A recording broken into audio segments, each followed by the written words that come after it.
ये वीडियो केवल शैक्षिक एजुकेशनल और जानकारी देने के उद्देश्य से बनाया गया है। इसमें दी गई जानकारी चार्ट एनालिसिस और मार्केट व्यू लेकर की व्यक्तिगत राय है। शेयर बाजार में निवेश और ट्रेडिंग बाजार जोखिमों के अधीन है। किसी भी निवेश या ट्रेडिंग निर्णय से पहले अपने वित्तीय सलाहकार से परामर्श अवश्य करें। इस वीडियो में दी गई जानकारी के आधार पर होने वाले किसी भी लाभ या हानि के लिए चैनल अथवा लेखक जिम्मेदार नहीं होगा। Market investments are subject to market risks. Please do your own research before investing. Trade with Prashi, educational purpose only. This video is for educational purposes only, not a buy sell recommendation. Please do your own research before investing. Market investments are subject to risk.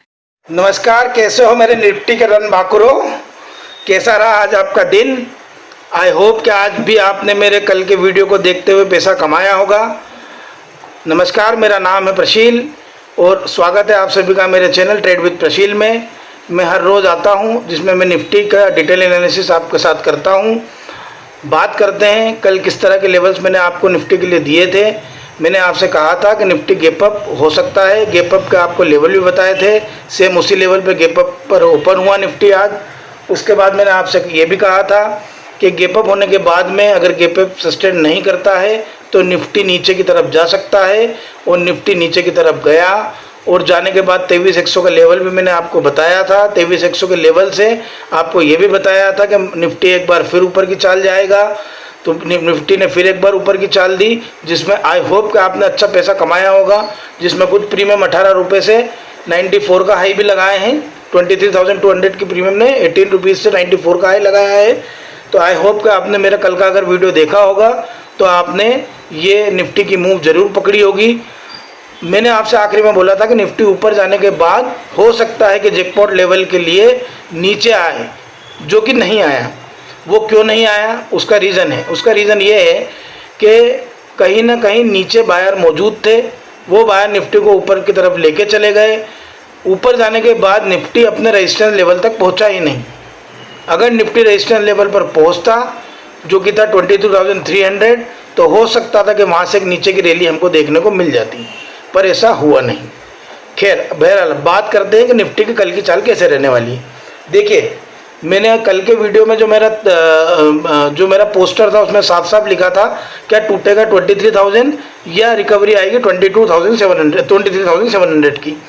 तो कल का चाल की अगर हम बात करें तो कल की चाल एक स्पष्ट तौर पे मैं जो सीधी बात करता हूँ उसमें निफ्टी गैप अप के चांसेस लगते हैं मुझे। अगर निफ्टी फ्लैट भी ओपन होता है तो जो हमारा महत्वपूर्ण लेवल है वो 23,320 का है। निफ्टी कहीं ना कहीं 11 बजे तक इस लेवल को क्रॉस कर जाना चाहिए अगर निफ्टी को ऊपर जाना है। तो कल कंसोलिडेशन होने के चांसेस बहुत कम है। कल मुझे लगता है कि अगर निफ्टी फ्लैट ओपन होता है या गैप अप ओपन होता है तो गैप अप की रेंज हो सकती है 23,320 से लेकर 23,350 तक की, और अगर फ्लैट निफ्टी ओपन होता है तो निफ्टी खुलते से ही ऊपर जाएगा और कहीं ना कहीं 350 को क्रॉस करने की कोशिश करेगा। अगर 11 बजे तक हमें एक अच्छी green candle, full body green candle 320 या 330 के ऊपर मिलती है तो हमें निश्चित ही ऊपर की चाल पकड़नी है। हमारा अगला टारगेट होगा 23,400, और अगर 420 को भी हम क्रॉस कर जाते हैं तो हमारा अगला टारगेट होगा 23,480 का। तो बिल्कुल स्पष्ट शब्दों में यह बात बोल रहा हूं कि कल निफ्टी के नीचे जाने के चांसेस बहुत कम हैं, ऊपर जाने के चांसेस ज़्यादा हैं, क्योंकि निफ्टी कहीं ना कहीं 23,500 के रेजिस्टेंस पे जाने की कोशिश कर रहा है, क्योंकि उसे नीचे जाने के लिए एक अच्छे सेलर नहीं मिल पा रहे हैं। इसलिए वो 23,500 के रेजिस्टेंस को टेस्ट करने की कोशिश कर रहा है।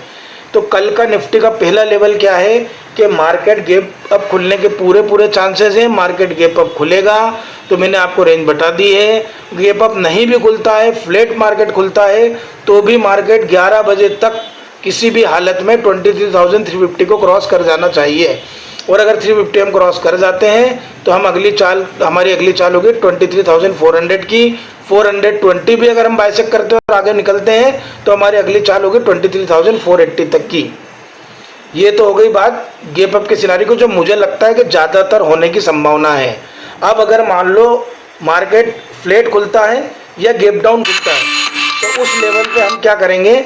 अगर मार्केट गैप डाउन खुलता है तो गैप डाउन का लेवल हो सकता है 20,100 से लेके 23,080 तक का, या 23,150 से 20,080 के बीच की रेंज हो सकती है। पर अगर मार्केट खुलने के बाद में नीचे की राह अगर मार्केट को पकड़नी है तो अगले शुरू के 1 घंटे में ही मार्केट नीचे की कैंडल बना देगा और आज का लो तोड़ देगा, तो हम नीचे पुट में बैठेंगे। तो हमारा पहला टारगेट होगा 23,950 का, दूसरा टारगेट होगा हमारा 23,820 का, जिसके होने के चांसेस 20% के करीब हैं। अगर मार्केट फ्लैट गैप डाउन होता है और गैप डाउन होने के बाद में मार्केट एक ग्रीन कैंडल बना देता है 165 के ऊपर, 23,165 या 23,200 के ऊपर, तो हम वापस कॉल की तरफ चले जाएंगे। बहरहाल इस सारी बातों का निष्कर्ष ये है कि कल हमें निफ्टी में पुट पर तभी बैठना है जब मार्केट गैप डाउन खुले और गैप डाउन खुल के सस्टेन ना करे, सीधे नीचे चला जाए, या फिर मार्केट ऊपर आए और ऊपर से जब नीचे आए और ऊपर से नीचे आने में मार्केट जब 23,160 के नीचे सस्टेन करे, उसके नीचे रेड कैंडल बनाए 15 मिनट की, तो ही हमको पुट लेना है। मैं आपको फिर एक बार ब्रीफ कर देता हूँ कल के क्या लेवल लेने वाले हैं। देखिए, पहला सर्कमटेंसेस है, अगर हमारा निफ्टी गैप अप खुलता है तो गैप अप की रेंज होगी कहीं ना कहीं 23,320 से लेके 23,350 तक की। मुझे ऐसा लगता है निफ्टी कल सुबह ही 11 बजे के पहले पहले ऊपर की चाल पकड़ेगा, अगर उसको ऊपर जाना है तो 11 बजे के पहले पहले 23,350 को क्रॉस कर जाएगा। हमारा टारगेट होगा 23,400 का, दूसरा टारगेट होगा 23,480 का। ये हो गई गैप अप के बाद। दूसरा सिनारियो, अगर हम गैप डाउन खुलते हैं तो गैप डाउन का लेवल हो सकता है 20,150 से लेके 23,080 तक का। अगर इसके नीचे रेड कैंडल बनती है, सस्टेन करती है, तो हमारा टारगेट हो सकता है 23,950 का, उसके नीचे का टारगेट होगा 23,800 का, जिसके होने के चांसेस 20% के करीब हैं। अब बात करते हैं फ्लैट मार्केट की। मैंने आपको फ्लैट मार्केट के बारे में बता दिया, मार्केट खुलेगा फ्लैट अगर तो भी ऊपर जाने की कोशिश करेगा। 11 बजे के पहले 350 वाला हम कॉल साइड ही रहेंगे। हमको अगर मार्केट फ्लैट खुल के ऊपर जाता है और ऊपर से नीचे आता है विदाउट 350 क्रॉस करके, मतलब 350 क्रॉस नहीं करता, फ्लैट खुल के नीचे आता है, तो मार्केट जब भी 23,165 के नीचे रेड कैंडल बनाता है तो हमारे नीचे के ट्रेड हम प्लान कर सकते हैं। 165 के रेंज पे हमारा पहला टारगेट होगा 23,100 और दूसरा टारगेट होगा 23,000।